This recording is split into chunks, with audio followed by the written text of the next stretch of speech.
Good morning, millennials. Welcome back to the Morning Toast. Happy hump day. It looks like a hump day. It seems like a hump day, but it doesn't feel like a hump day because Theo is not here today, and that is on me. I apologize. I have things to do after the show and was unfortunately not able to bring my son to work today, but that is, the life of a mom. Like, things are up and down all the time. Totally. Maybe you guys can celebrate hump day later. Yeah. What's funny is I can always tell when we get like a resurgence of, or just like a wave of new toasters, because I get so many comments, like literally for the past 2 weeks thought Theo was your son. Right, like, of your course. Your human son. Right. Which is why it's important to have him here to show everyone. But this is Theo. He's not a human, but he's also not a dog. Part of my rationale behind not bringing Theo today was really inspired by a conversation we had on yesterday's episode. Due to the controversy from yesterday. Due to the hypocrisy that I was exuding unbeknownst to me, where, I was talking about how I really don't like watching shows that use real animals because it's like, what is an animal doing on a set? And as those words came out of my mouth, my animal was in fact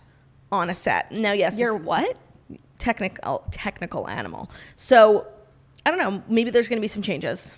No, I'm totally kidding. I would have never said that if I knew I realized that's where this was headed. I realized the hypocrisy in my statements yesterday, but Theo, this is not a set. Like, yeah, and you know what? I'll give you your rebuttal, okay, if you will. Do you have a problem with animals on reality TV shows? Exactly.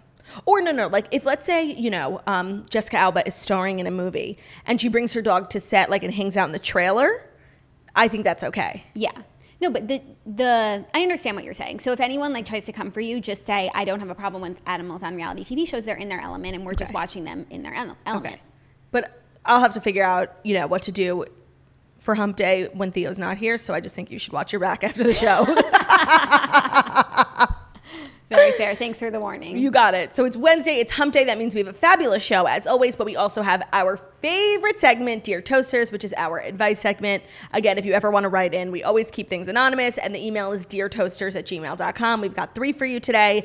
And I know I say this virtually every Wednesday, but I love Wednesdays. Like, Dear Toasters has become I used to just do it because it was Wednesday, but now I see the cards when I walk in and they're right here and I'm so excited. You live 6 days for one. That's what I live 5 days for 4. No, for 1. You do 4 shows for 1.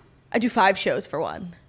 Yeah. No, but it's I live 10 months for 2. You don't include the 2 months. Oh, yeah. 10. So you do 4 shows for 1. Yeah, thank you. Yeah, always taking it back to 10 months for 2. Always. That is the cornerstone of and the mantra in which our whole life was built on. There's 2 types of people in this world. People who live 10 months for 2 and people I don't want to know. Ooh. No, there's 2 types of people in this world. People who live 10 months for 2 and liars. No, but some people never went to camp. They might not even know what we're talking about. Do you want to hear the funniest thing? Over the weekend, I was with 4 people. Margot, the Snatchler. So Margot and her roommate Nicole, who hosts the Snatchler podcast, Ben, and Ben's friend Elliot. And we were talking about camp. And I was like, Elliot, did you ever go to camp? And he was like, yeah, of course, I loved camp. And I was going on and on about how people who just didn't go to camp are so weird. And unbeknownst to me, Nicole didn't go to camp.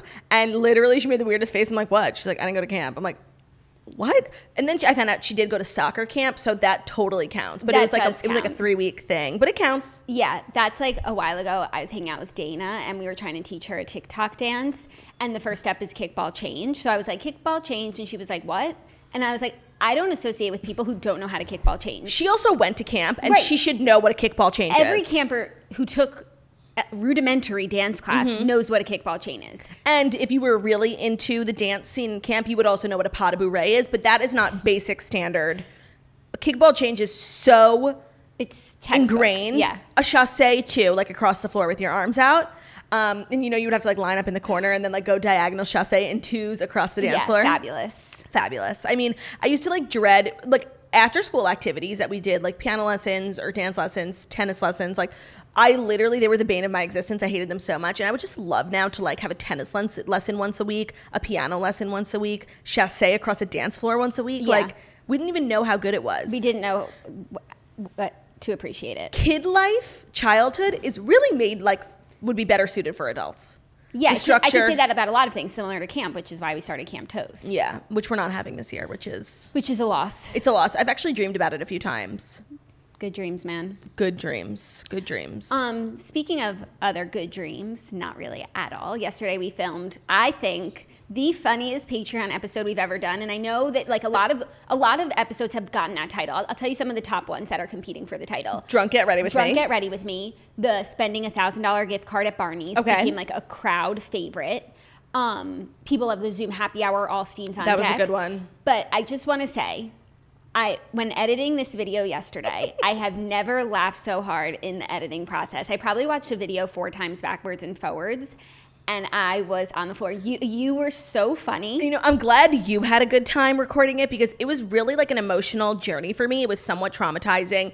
I haven't actually seen, I think, my entire Say Yes to the Dress episode in full. And if I have, it hasn't been for 4 years. So we sat down and we watched it and we did like reactions to it. And we told like, you know, more behind the scenes stuff, things they cut out, things you didn't see. And it was, I knew it was bad. Like, you know, I remember being like not loving the episode, but I don't think I really remembered how like awful I came off. And now all the tweets, like, I mean, they literally re-air my episode multiple times a month. Like it's crazy. And I don't know if they just do it because my episode is particularly terrible or they just like re-air everyone's. Yeah. But there are 15 seasons, like, and I feel like mine definitely gets played more. And I understand people who like don't know me and who tweet like, man, they just tweet at me like, this girl with no job chick is annoying. Like, say like one more time. They're totally right. Okay, well, I've been reading the comments on the episode, and 1, people absolutely love it, rolling just like us, their favorite episode. And 2, so many people commented that they actually discovered you and this show from Say Yes to the Dress. Yes. And they're so grateful that Say Yes to the Dress brought you into their lives. And so it's all good. You know, I have no regrets about like signing on to do the show. No part of me wishes that I didn't do it, but there are definitely things I regret saying. Yeah, and you can find out which things she regrets saying at patreon.com/themorningtoast. It's fabulous. Yeah, we literally sat in front of my giant TV and just cringed for 40 minutes straight. It is a hilarious vlog. And also, if you join Patreon now to become a member because you want to watch this video, you also get access to all the old episodes. So some of the videos we mentioned, like Drunk Get Ready With Me and whatever else, you are now able to access those. We have like over 200 episodes, podcast videos, vlogs, all the stuff. So head over patreon.com/themorningtoast. That was fun. And literally I was sweating like an animal because when we vlog and when we podcast, we turn the air conditioning off. I also happen to have commercial air conditioning units in my apartment, don't ask. And they're so loud. So we had to turn it off. And I was just like anxious watching it and it was fucking hot. Yeah, we were both wearing like sweaters. And I was like broken, dead. Like I had to fully take a nap afterwards because it was emotionally draining. It was. But she laid it all out for you guys. So definitely consume. Definitely consume. Also, maybe some of you are noticing I'm just like looking amazing. It's because I got a spray tan for the first time since February. And man, did it feel good. Like, you know, usually you get naked in front of Anna who does our spray tans. It's like a little, you know, like I'm naked, you know. I was like, I couldn't get my robe off fast enough. I'm like, spray me. And it just felt amazing. And I missed, you know, all the things I used to not like about spray tans. Like, oh, I can't, you know, my sheets are stained. Like, I don't even care. I'm like living for the normalcy of it all. Mm-hmm. And the smell. I actually am never bothered by the smell. Ben can't stand it. I know. Even when I use just self-tanner on my legs, like Zach can't stand it. It has like the same key ingredient, all spray tanners or self-tanners. I don't know what it is. Ben says it smells like wet dog. And he like refuses to talk to me or touch me. Yeah, it's not the best smell in the world, but it's certainly not the worst. But you know what? It smells like beauty. And that's truly like all I care about. I agree. So we got some stories. We got some things going on. I did watch the second half of the Shots of Sunset reunion, and I have some thoughts. I feel like I'll get into it. Okay. And I started season 3 of Yellowstone because it's like on air now. Oh, fabulous. So I'm up to season 3, episode 3, which has just been such a treat. And then once I'm all caught up, we could discuss. What channels does it air on? It's on Paramount. I didn't know that channel was still in existence. Me neither. And I watch it now on the Paramount app. When you hear Paramount. Paramount. But you can watch seasons 1 and 2 on Peacock. When you hear Paramount Network, on the count of 3, say what it makes you think of. 1, 2, 3. Kyle Richards. Yes. I didn't know if you were going to say American Woman or Kyle Richards, and I was trying to think of the name of the show. But do you think I remember the name of the show? Like, come on, seriously? No. Okay, well, I think without further ado, let's just get right into the Fast 5 stories that you need to know before you wake up and take a bite out of your morning toast. Sure, and as mentioned, today's episode is brought to you by our Patreon channel. That's patreon.com/morningtoast, a fabulous way for you to spend $8 a month, get tons of content, be a part of a community, you get to be a part of our Facebook group, and then you also get to support the show, which we love and we do every day for free. So figure it out. Head over to patreon.com/morningtoast. Love it. Sign on, get premium content to fill your days with joy and steeniness. Endless steeniness. The steeniness is endless, and it is contagious. Watch out. It's, you know that movie Contagion? It was about the steeniness.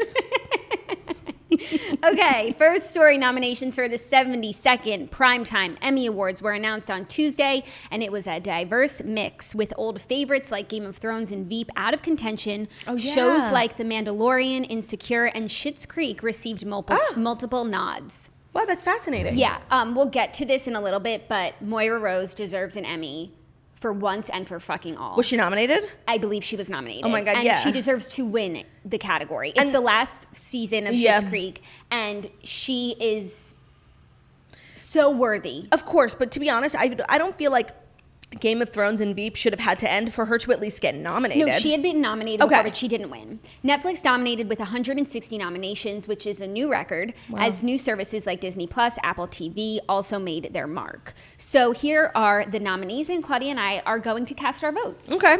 Outstanding lead actor in a limited series or TV movie. Some of these categories are so so obscure. specific. Oh my God. What's a limited series? Is that Limited just like series would be what Big Little Lies was before they chose to do another season. so a one season moment? Yeah, Okay. Chernobyl, which you should watch. Okay.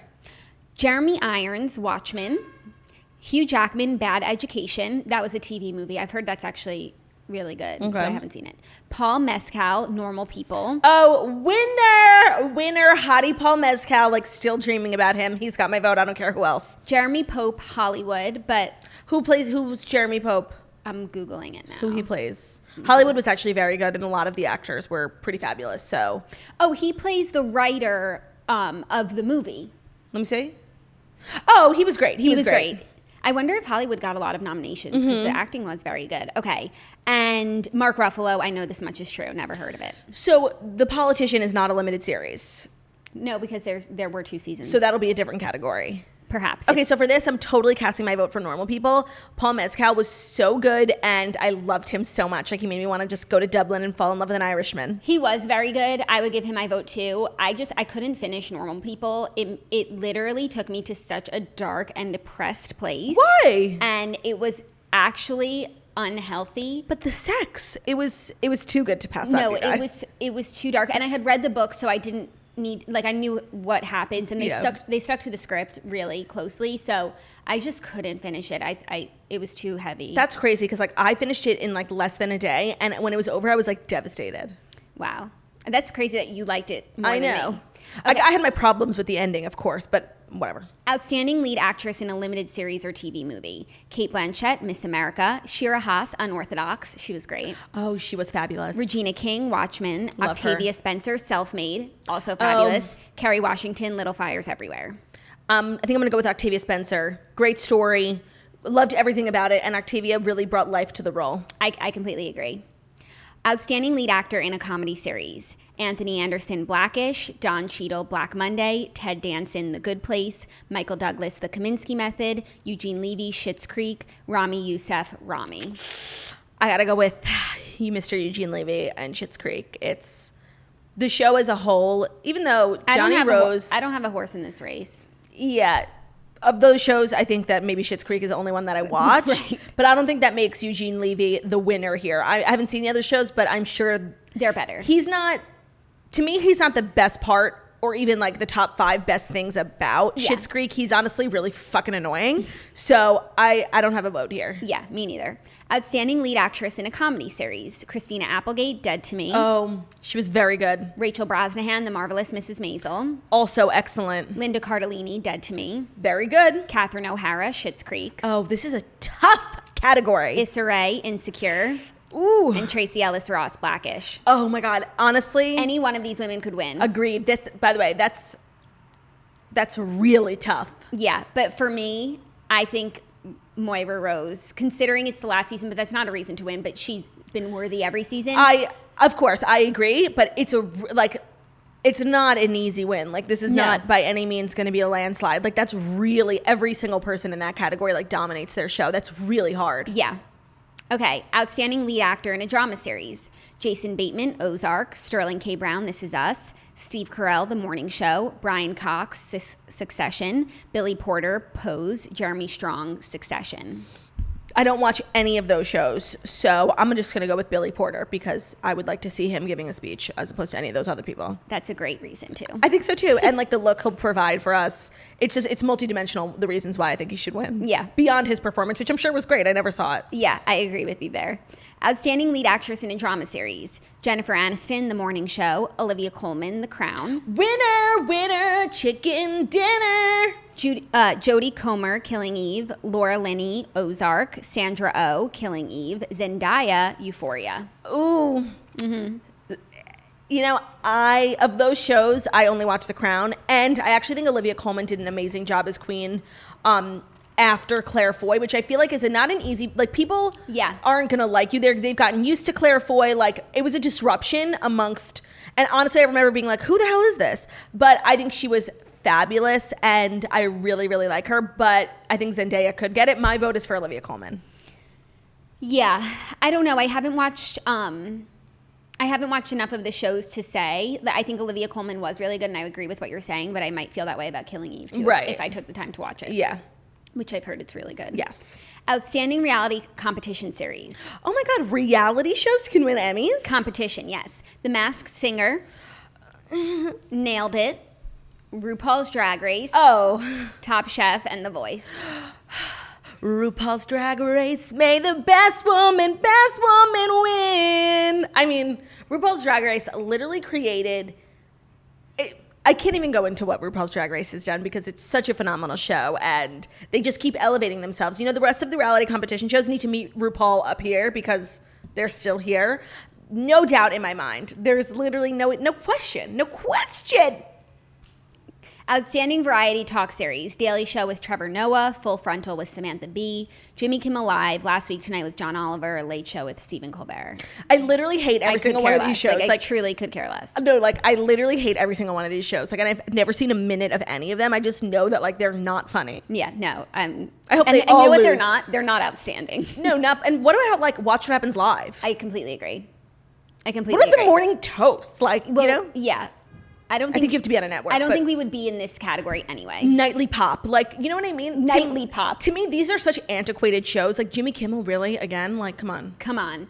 Outstanding limited series. Little Fires Everywhere, Mrs. America, Unbelievable, Unorthodox, Watchmen. I have to say, Unbelievable was unbelievable. Like, it was, I watched the whole thing on a really long plane ride.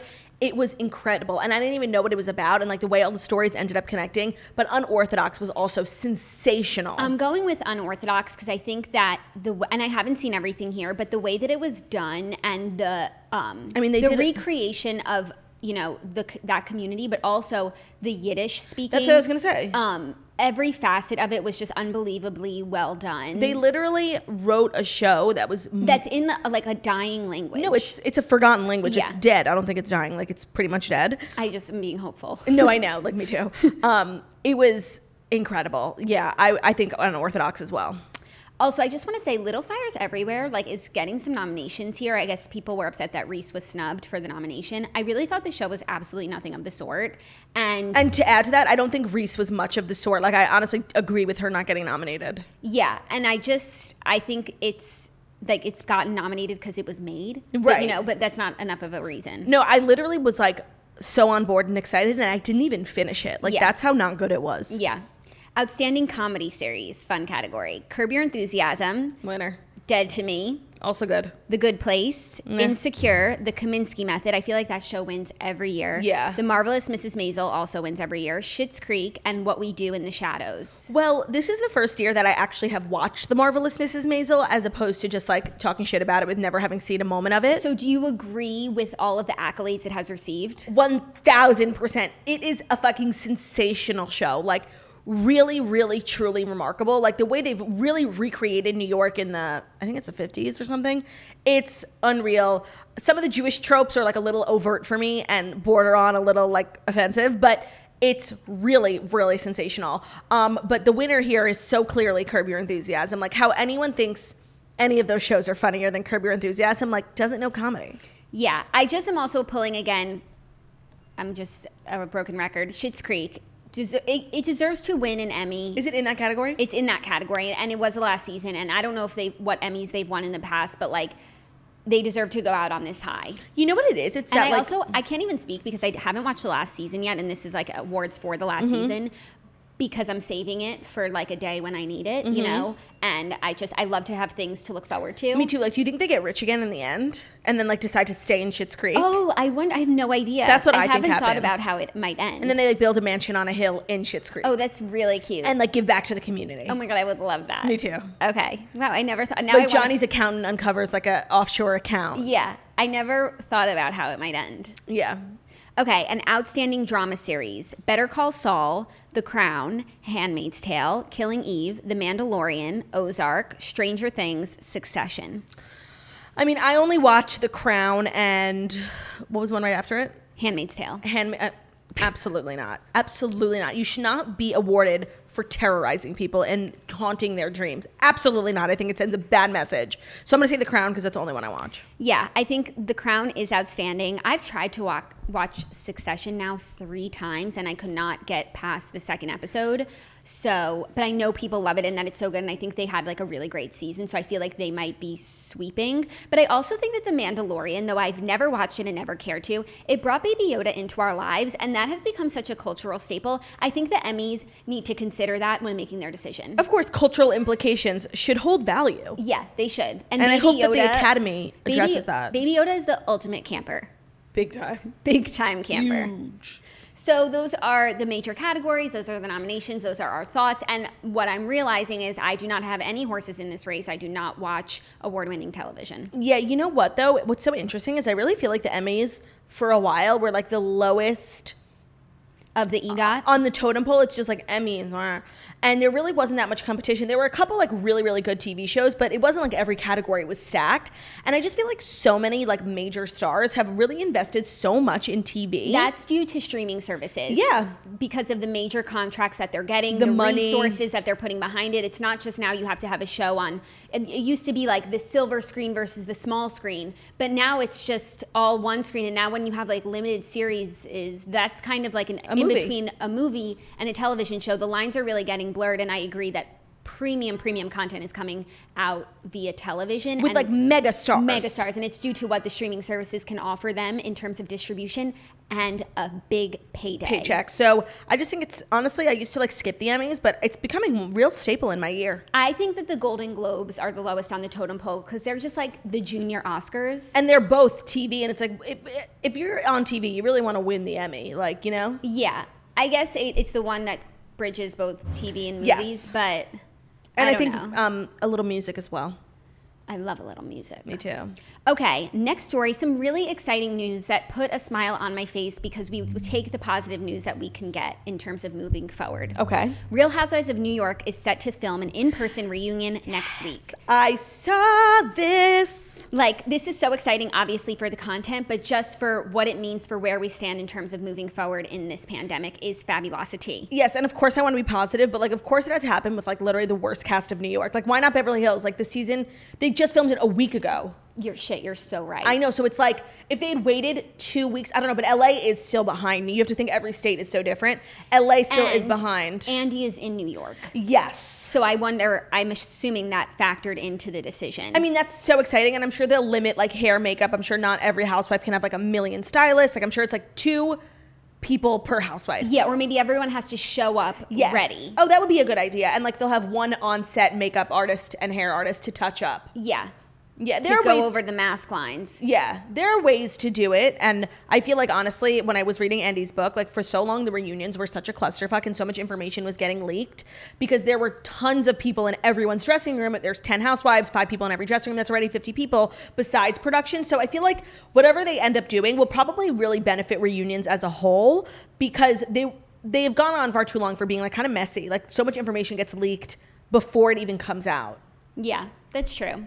Well, the Real Housewives of New York City will be able to fight each other in person next week instead of duking it out online. The reality show cast will be shooting an in-person reunion on August 5th on Long Island, a source tells Page 6 exclusively. Interesting. Bravo boss and Watch What Happens Live instigator Andy Cohen will be in attendance. Sources tell us COVID precautions are still being ironed out for the taping, but they will be following CDC guidelines such as using a limited crew and mandatory face masks. Also, I'm assuming the women will be 6 feet apart. Oh, that's so interesting. Well, them doing They're it not in going Long to Island, like, wear masks I while don't they're think sitting so. there if they're 6 feet apart. them doing it in Long Island is actually so fascinating because they'll probably do it somewhere near the Hamptons. Ramona's in the Hamptons, Elise is in the Hamptons, Andy's in the Hamptons. Bea was in the Hamptons with Elise. Elise is not on the schedule. No, she is not. And I don't believe Tinsley will be flying in from Chicago. I'm cool with both of those things. Very cool. Very cool. As a cucumber. So it'll really be a kind of small cast. It'll be Ramona, Luann, Dorinda, Sonia, Leah.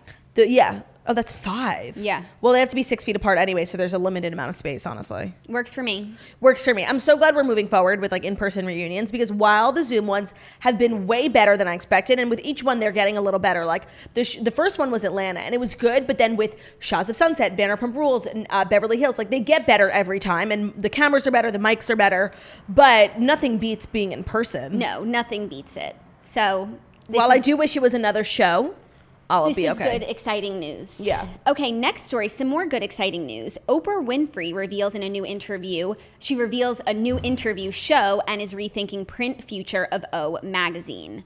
Oprah announced on Monday that her new show, The Oprah Conversation, will debut exclusively on Apple TV for free at 6 p.m. on Thursday.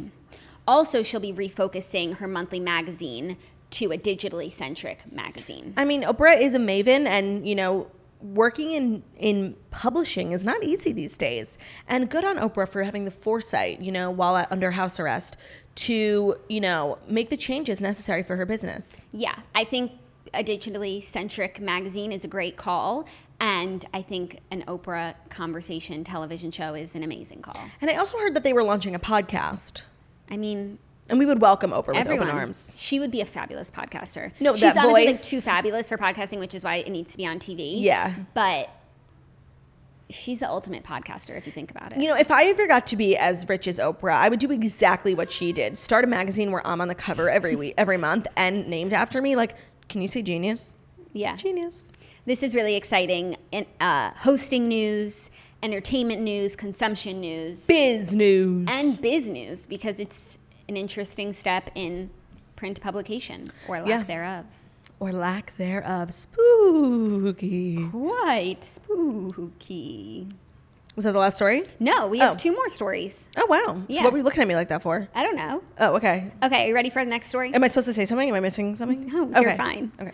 Megan Fox and Machine Gun Kelly make it Instagram official. Quote, waited an eternity to find you. This makes me so happy. This makes me so happy. I love Megan Kelly. I love Megan Kelly. They are so beautiful. They are so beautiful. And they're hanging out with Lala. And they're hanging out with Lala. Yeah, that's the cherry And they're on top. doing her podcast. We love people who respect podcasts. The couple posed for a black and white mirror selfie, which the rapper shared on his Instagram account on Tuesday. Quote, waited for eternity to find you again, Kelly wrote in the caption. This is just so cute. The picture they posted is so cute. I didn't realize we were waiting for them to make it Instagram official. Me neither, because it was already official in my mind. I've been thinking about it nonstop since I first heard about it. It was like paparazzi official. It was podcast official. It was everything official. And now I guess it's Instagram official. Yeah. I mean, their love story is one I just love so much. But I think like the most valuable thing we've gotten out of it is that song Bloody Valentine that they did the music video for. I have not been able to stop listening to it. It is so good. Yeah. And now I think I'm like a Machine Gun Kelly like stan. I mean, because I'm obviously a Machine Gun Kelly and Megan Kelly fan. Yeah. But it has led me down a road of Machine Gun Kelly's music, which is actually quite fabulous. Yeah. And I think we've had this conversation already. We have. Because I'm about to say, I think Ben would like it too. He loves it. We've had this conversation. Yeah. So we'll leave that. But I'm excited for these two. I'm excited that they're hanging out with Randall and Lala, really. In my head. Wish eternal love for them. They Me spoke too. on the podcast about how when they met each other, it was just instantaneous. They knew. They That's were how you know. twin flames. Oh, love to hear it. Love to see it. Something about them like gives me real I feel like, you know how kids today, like emo Tumblr kids, like post pictures of like Winona Ryder and Johnny Depp when they were like 17 being like, mood. I literally feel like kids in 10 years are going to post pictures, whether or not they're together, of Machine Gun Kelly and Megyn Kelly, like kids who are really into like the emo scene or like the rock scene. Yeah. And it's going to be like, mood. Yeah, this photo that they posted on Instagram definitely made their rounds on Tumblr yesterday. 100%. Like emo Tumblr is sobbing. Yeah, I agree. That's a very good call. You know, it's like, and people love to post like early 90s pictures of like Brad Pitt, like and on red carpets, like of celebrities who we know, but like had totally different looks that were like kind of iconic when they were teenagers. You know who else I'm feeling that way about since we reported about them? Who? Brooklyn Beckham and Nicola Peltz. Yeah. I don't like... The people who write the captions for E! News like literally can't breathe without talking about Nicola Peltz and Brooklyn Beckham like once a week. And honestly, I totally forget about them all the time because I don't follow either of them on Instagram. And like, I don't actually care, but happy for two beautiful people who found each other and who probably never have to work in their lives, you know? Yeah. That's a beautiful story. Claudia, that's beautiful. Yeah. Make sure to order my comedy special, Disgraced Queen, now streaming on many platforms. If you head over to my Instagram account, Girl With No Job, there's a highlight called Disgraced Queen. It has links to all the places you could buy, purchase, stream, rent my comedy special and my comedy album. So if you like listening to podcasts, you can listen to my entire show as an album on Spotify, Apple Music, Pandora, all the places, Amazon Music. So it's fabulous for a long car ride. It's fabulous for a long car ride. Okay, ready for our fifth and final story? I mean, I'm sad, but yeah. It's the sooner you get into Dear Toasters, So which makes true. you so happy. So true. Ed Sheeran is opening up about his, quote, addictive personality. Yes, I heard about It starts this. getting sad. Ed Sheeran is reflecting on how his addictive personality led to struggles with binge eating and drinking. During an interview for the Hay House Chasing the Present Summit, the Shape of You singer reflected on his unhealthy lifestyle during his X-World tour in 2015. Quote, for me, it was down to bad diet, drinking, and then not seeing sunlight at all. So I was touring. Oh, and I wasn't exercising. I would stay up and drink all night. The buses would park underneath arenas, and I'd sleep on the bus all day, and then wake up and then come out, do the show, drink, get back on the bus. I didn't see sunlight for like maybe 4 months. It's all fun and games at the start. It's all rock and roll, and then it starts getting just sad. So I think that was probably the lowest that I've been. Yeah, I mean, I don't think like a tour that big is so insane, like the way that you're scheduled out, and I don't think most people can really handle that type of schedule. And especially if you have this type of personality, which I didn't know that Ed Sheeran had. It's obviously not a healthy environment to be in. Yeah. But And I feel this explains why in the past he's sort of taken long breaks and Yes. hiatuses from working, I think probably to recharge, because it does become a cycle, and artists talk about it. It's write, album, tour, write, you know. And that's what happened, took down One Direction. yeah. And so I think it's really important to prioritize taking time for yourself and also enjoying the fruits of your labor. Right, like what's the point in making over $1 million a show if you're literally just working the next day and you don't have time to enjoy it? Yeah. And I feel like his fiance, girlfriend, wife, I don't know what they are, like partner. I feel like they got married. I feel like they did too. I feel like she's a real stable force in his life, and that was like the best thing for him. Yeah. Okay. I mean, she might be his girlfriend, but to me, they're just like, they're OTP. You know, I don't question it. No, I don't need to put a label on it. Me neither. But my absolute favorite picture of them is like them like partying, leaving a club in London at like 1 a.m. and she is wearing his sneakers and he's barefoot, holding her heels. So cute. It's That's so love. cute. That's love. And she's just like a regular girl and he's like a regular guy. Like I really like them as a couple. Yeah, he said also that he's reading Elton John's book at the moment, and there's so many things that he did that I do. He would be like, I would just go on an ice cream binge and eat 4 fucking desserts until I threw up, and I was like, oh, I've done that before. And so I feel like that's what we saw in Rocket Man, sort of. Yes. That's the story that they tell, so it's easy for us, not easy, but To picture. we can imagine what it looks like, and so I'm glad that he's taking the time and getting the help that he needs along the way. It's clear that he's not just talking about like drugs or alcohol. It's like addiction to everything. Yeah, and it's just the whole environment that sets you up. When you have unlimited resources to do and say and get whatever you want, like how do you not get out of control? Right, and just like he said in the beginning, I'm sure it's all fun and games and it's rock and roll and we're drinking and we're partying, but like it gets really sad fast. And I think the food part I think is one that like I can totally relate to, and I just find it interesting that like that's another layer of success. It's like, again, the gluttonous vibe where like you want to have everything. That includes food too. Yeah. That's crazy. Yeah. And that was also like in Rocket Man, the shopping for Elton John. Yes. Which I could relate to as well. Yes. That was a great word to use. Gluttonous. We all have our addictions. We do. Not that I do, but shopping. No, you do. I think I'm fine. No, I think a healthy. I'm addicted to investing. You're right. Oh, please. Okay. Dear Toasters, everyone, our advice segment. If you ever want to write us in, deartoasters@gmail.com. We appreciate you writing in, and we always keep it anonymous. Like this next girl. Or boy, I don't know. Dear Toasters, first off, thank you for keeping me sane during the queue. I have a weird question about my relationship for you. Here is some backstory. My boyfriend and I have been together for 6 years. We've broken up 3 times within that time, but currently we've been together for 1.5 years, and he lives with me. Here's the juicy part. He has a best friend since middle school, let's call him Joe, and all of us went to college together. Joe and I have always gotten along really well, have similar personalities, interests, etc., and multiple people have made comments about our chemistry over the years. Recently, we went on a group camping trip, sounds like torture, and Joe made a few comments about how he needs to find a girl like me, how I'm marrying the wrong guy, etc. I grew up on a cattle farm and have always pictured myself being a stay-at-home mom, but my boyfriend told me I'll be expected to work when having kids. A little fucking rude. Joe manages a cat because it's like it doesn't sound bad until you really think about it. So it's like a little fucking rude. You know what I mean? Yeah. Joe manages a cattle ranch and says he can financially support a wife to stay home. Help, I love my boyfriend and don't even know how this logistically could ever work, but we're talking about a lifelong marriage here, and if our family/long-term goals don't align, I don't want to be divorced with 2 kids in 5 years when Joe has a ranch and seemingly ideal solution waiting. Thank you, my beautiful, stunning, and smart queens. Okay. First of all, I feel like there's 2 things going on here. Like, you might be unhappy in your relationship, and then you might have feelings for this other guy. But like, I feel like you like the guy's ranch more than you like him. You know? Okay. I want to be you. I want these to be my choices, like a cattle ranch. You know? Okay. I feel a lot of ways about this. First of all, like, I ship you and Joe. I really do. But the reasons why you would choose him over your existing boyfriend have to be more than like he has a cattle ranch. And like, you wouldn't have to work. Right. Like, and I understand, like, maybe there is a connection and everyone sees it and everyone gets it, but there is a very big difference between, you know, flirting with someone when you see them and it's like a fun, exciting, like off limits thing versus being in a relationship with someone and obviously you're like sick and tired of your boyfriend of 6 years. Yeah. And he's old news and Joe and his cattle ranch are looking really good right now. Yeah. I very much endorse you breaking up with your boyfriend and going to Joe. Me too. But it has to be for the real deep and right reasons. and more than just the ranch. But I also will say that if you guys are dating and you already don't see your future the same way or in a similar light, like, those things don't change. Right. And not saying that Joe is the answer, but this is still a problem. Right. So I think the thing you have to do is take a look at your own relationship. If you guys are You have to take Joe out of the equation. Right. You guys are clearly on 2 different, planets in terms of what you want for your life. Like, you want to be a stay-at-home mom, which is a totally valid lifestyle, and he doesn't want that. So is that a deal breaker for you? That's something you need to think about. Yeah.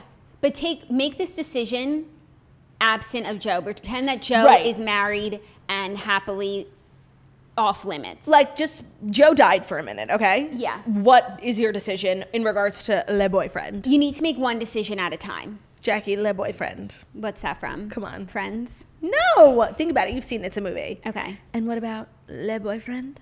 Oh, sounds familiar. Billy Bush. Billy Bush? The Billy Bush lookalike in Devil Wears Prada.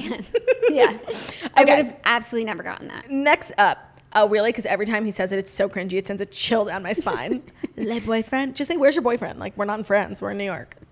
Hi, Jackie and Claudia. Sorry, hi, Claudia and Jackie. Okay, putting some respect on my name. I am a true loyal supporter and fan of your show, and I look forward to your beautiful, stunning, and smart selves gracing my screen every day. Thank you.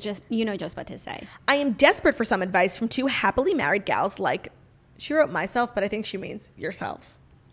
I truly am at a loss with some of my husband's most recent behaviors. Since being in the queue together in our apartment, I have noticed an increase in my husband. I've noticed an increase in my husband picking his nose, picking his earwax, biting his finger, and toenails. Yes, that does take a lot of flexibility. I will often suggest getting him the proper tools to sanitarily do such things such as Q-tip, tissue, nail clipper. I even so much adopted Spa Sunday in the queue so that we can soak him, trim and clean up our nails, and do other necessary tweezing and maintaining these areas together with the proper tools. His barber even waxes his nose and ears when he goes and gets his haircut. Most recently, I've caught him No, I can't read it. I can't, Jackie. You're going to die. You cannot read it. Okay. Most recently... I don't. Just, what did he do recently? I have caught him tasting his boogers. I fucking can't. Smelling and tasting his earwax and chewing on his toenails. I am skeeved out to no end. I can't believe I catch him doing such a repulsive, disgusting, childish, not to mention unsanitary thing. Mind you, my husband is a polished professional, well-respected attorney, and I'm just appalled that he becomes this animal when he is for long. I'm appalled when he becomes this animal when he is at home, and I know anyone else would too. I call him out all the time and refuse to touch, kiss, or give him any affection. I will go so far to remind him when we have children and they see you doing that, they will think it's acceptable, and in no time, our children are going to be the class booger eaters. What else can I do to stop him? This is absolutely disgusting, and I don't want him to continue doing this ever, but I don't want to continue nagging and constantly calling him out over and over again. Thank you so, so much. With love, a skeeved out spouse. Wow. Okay. This is problematic. I thought we had a handle on it until you said tasting his earwax. Oh, really? You thought it was fine when he was eating his boogers? You know what? Like, somehow eating boogers has been normalized. What? Like, that's what kids do. No, it hasn't. That's what kids do. What are you talking about? No, like, it's not normal. Having a stroke. But this isn't the first time I've heard of someone eating their boogers. This is the first time You've I've never heard of someone tasting their boogers? Over the age of 10? Oh, no. But, like, I've never even heard of a 9-year-old tasting their earwax. Yeah. That's fucking disgusting. So... we've crossed a line here. Like, it was already bad, but we're in uncharted territory because I don't even know how you get enough earwax on your finger to taste it. Maybe he puts it on a Q-tip and has it like a lollipop. I can't fucking breathe. Honestly, Okay. There's only one choice here. Divorce. Yeah. Sorry. I mean, this is so crazy. And I'm sorry, biting his toenails, like, is he a gymnast? Well, he should quit being an attorney and join the circus. He's very talented. I don't know what to tell you. I'm out of my depth. Yeah, no, this is beyond. Like, this is just another level. You have to leave. You need to, like, find a medication that would dry up his earwax. You're in danger. You have to go.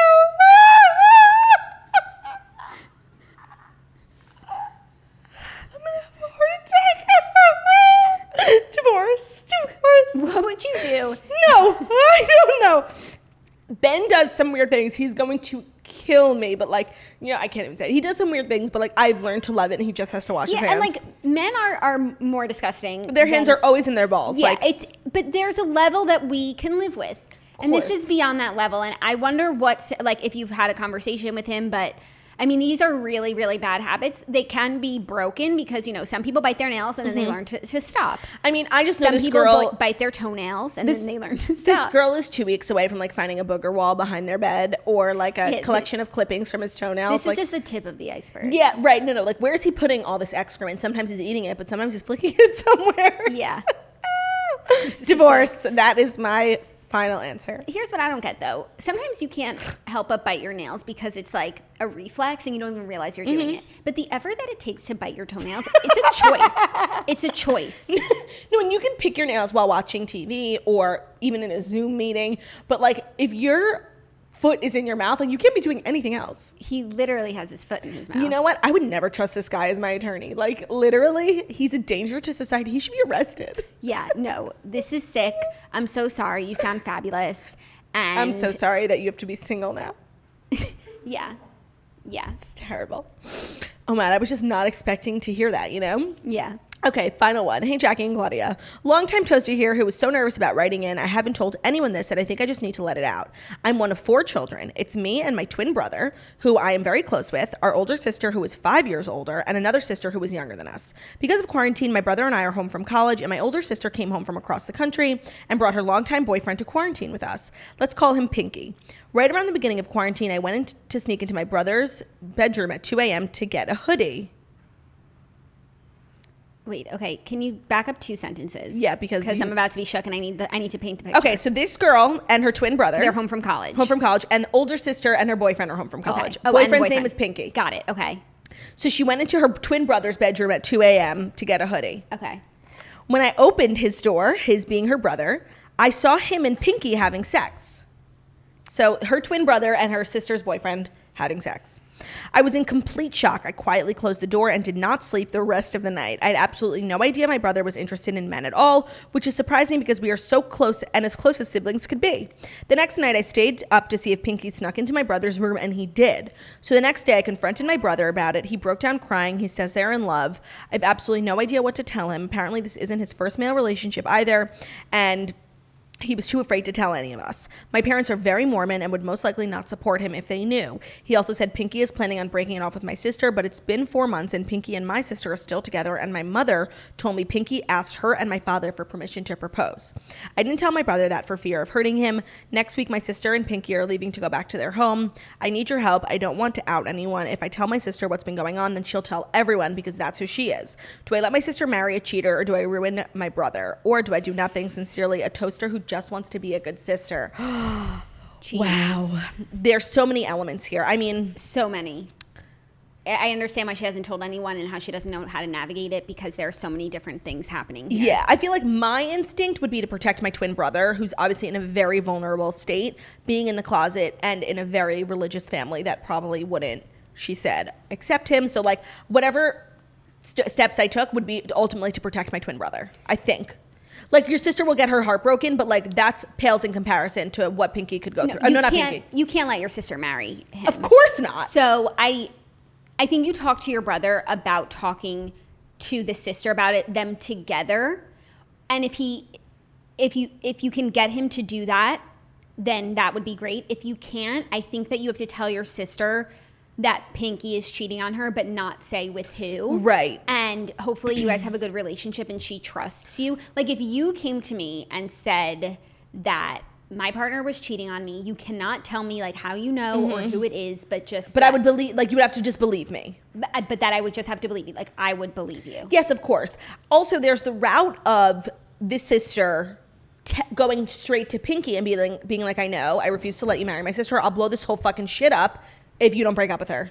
Yeah. Or tell her. Yeah. But then you run the risk of outing the brother. Right. Which we need to protect the brother at all costs. At all costs. And I don't know what the long term, like, what's the goal for the brother? Like, to keep his sexuality hidden from their parents forever? Yeah.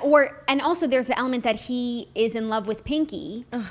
But I just don't trust this Pinky. No. I mean... But Pinky could be in a similar situation as the brother, where it's like they're in this Mormon community and they're both gay, and he's just doing what he's been told to do, which is find a nice Mormon girl to get married, but he can't deny who he is. Yeah. I almost feel bad for Pinky too. Yeah. It's not so much that he's a cheater, it's that he's living a lie. Yeah, and he doesn't know. And maybe he's going to propose to the sister and just... because he thinks that this is what he's supposed to be doing. I mean, the twin sister, the toaster who found this out, like, man, did she step in some shit. Like, this is just no easy way out of this. Someone's going to get hurt. And I think that her priority should be, whatever decision you decide to make, must prioritize the safety and protection of your brother. Yes, twin brother. I agree. So I would start with seeing if the brother will come to you and talk to your sister. If he won't, talk to your sister alone, give her limited information, but like... Also, whatever you do, run it by your brother. Yes, of course. He needs to be looped in every step of the way. And then maybe if the circumstances allow for it, there's a meeting between the sister, Pinky, the brother, and the other sister. Everyone who knows. The cards are on the table. They talk about the situation and they deal with it, but also with the sensitivity of not sharing it with the parents. Because then you also run the risk of the older sister whose boyfriend cheated on her with her brother. Like, that is a betrayal of her being so angry at the brother, and then like in retaliation telling the parents that the twin brother is gay because she's mad at him. Yeah, she's gonna be hurt too. Right. Hurt people hurt people. Yeah, this is a really tough spot to be in. I know, but I think now I understand the inclination to not do anything because it's just too complicated. But you have to, and I think that no matter what happens, what the fallout is, if it all blows up, you need to be a good sister to your brother. Like that, I can't stress enough. Like, I can't even imagine how traumatizing it is to be gay, hiding it, and with no plan of coming out. Like, and I just think if it all blows up in his face and the family doesn't accept him, like, you just have to be a good sister. Like, that is the priority. Yeah. I agree. Terrible, but good batch of Dear Toasters today. Yes, very good batch. Justice for the second girl. I will be thinking about her for the rest of the day. Yeah, please feel free to share updates on your decisions. Oh, and I hope Joe and the girl, even though it's not about Joe. No. But I do ship. I would love to see you in a few years on that ranch, girlfriend. So make it happen. Yeah, but only after, taking time for yourself, going through a breakup, not just jumping into decisions because you like the way that they look. And their farm. And farm. Quickly before we wrap up, I just want to talk about the Shahs of Sunset reunion, which was probably the most contentious reunion I've seen in my time. And Andy went on Radio Andy and said it was like the most vicious place he'd ever been. Like, they were saying the absolute nastiest things to each other, most of which they had to cut out. Like, it was just so, the show, it was almost bad how mean the reunion was because there's no coming back from it. And I feel so torn because forever Reza and MJ were both of my favorite people. And I think I'm on MJ's side, like, for the most part, partially just because I love her and she comes on the show so much and I can't imagine her being mean because she's lovely. And partially because most of what Reza is claiming to be upset about her, there's no proof and it all happened off camera. So it's like what Reza did to MJ is all on camera, saying that horrible thing about abortions on camera. So it's like we're supposed to disagree with MJ when, like, I was so confused at the end. I'm like, I don't even know what we're fighting about anymore. Like, yeah. And they asked everyone to leave except for Reza, MJ, and then had Mike and Andy mediate, which I thought was a great format, but they were just not even listening to each other, screaming, getting up every 10 seconds, leaving, coming back, leaving, coming back. It was like devastating. Like, these two people are they're never going to be friends again. So you did your poll on Instagram. Let me see what the results were. It was not a landslide, but MJ was winning slightly. Now it is, ready? 60% MJ, 40% Reza. Yeah. That's which tough. Is not even like a real landslide. No, but I guess I feel like that reflects how you feel about it. Yeah, and I still love Reza, but, like, honestly, Adam is just the worst and he's the cause of all of this. And he did admit that. And he was like, can you admit that, like, if you didn't send these text messages, like, none of this would have happened? And he was like, yeah, I can. And, like, the whole cast started clapping. Because it was like, this friendship of 30 years has been deteriorated from your poor decisions. And it's like, I don't even blame Reza so much because he's just doing what he's going to do to protect his family because him and Adam are still married. And even though, is that the person I would have chose for Reza? No. But it is who he chose. And that's that on that. Like, he's just defending his husband, and part of me, like, respects him for that. But what he said to MJ towards the end of the season was just so unbelievably not okay. Yeah. It was like not even I didn't get any closure from the reunion. It was just... And everyone, like, piling on MJ, like Destiny and Gigi. Like, I wasn't here for that at all. No. Like, Gigi just hates MJ, like, 100%. Like, she's hated her forever. And Destiny just wants to be on the show, I think. And she just wants to do what the group is doing so she doesn't become an outcast like MJ is now. I haven't watched the reunion. You're not making me want to. It wasn't fabulous. I'm not going to lie. Yeah. And it's just, like, where do you go from there when, like... Right. Someone has to leave the show. Yeah. So it'll be interesting. The show suffers. Yeah, no, MJ has to be on the show. And what made the show so great for so long was the real familial connection and 30 years of friendship. Most people just, the Real Housewives of New York, they never see each other. They just get together to film. Like, this was a real group of friends, and the show ruined it. Yeah. I mean, that's what shows do. That's what shows do. Anything else we want to discuss before we wrap it up? No, I think that's all she wrote. If you are RDH that this episode is ending, head to patreon.com/themorningtoast. And check out all the premium content we have there, including our latest episode, our Say Yes to the Dress viewing party. Thank you. Oh, I came up with a new. Ooh. Thank you guys so much for listening to The Morning Toast. The Millennial Morning Show, where we deliver the fast 5 stories that you need to know before you wake up and take a bite out of your morning toast on YouTube every day, Monday through Friday. And we're also available as a podcast anywhere podcasts can be found. So that's Spotify, iTunes, Stitcher, Public Radio, iHeartRadio, CastBox, all the places where you listen to podcasts. Find us Morning Toast, leave a 5-star review about how beautiful, stunning, and smart we are. I'm still working on it, you know. I like that. Flushing it out. I like where it's headed. Wrapping it up again. Do you want to add the crunch to it? Like No. Crunch. The crunch is special, like for special moments only. Okay. And that's all she wrote. Thank you guys. Have a great day. We'll see you tomorrow for our final show of the week. We will not be doing a show on Friday. We are taking a small little getaway, a little staycation. So we're actually like leaving the city, so it's not a staycation, but you know, we're still in New York. We're still in New York, so. So yeah, no show Friday, but we will have a video and podcast episode for you tomorrow, Thursday, for the final episode of the week. Yes, can't wait. Goodbye. Goodbye.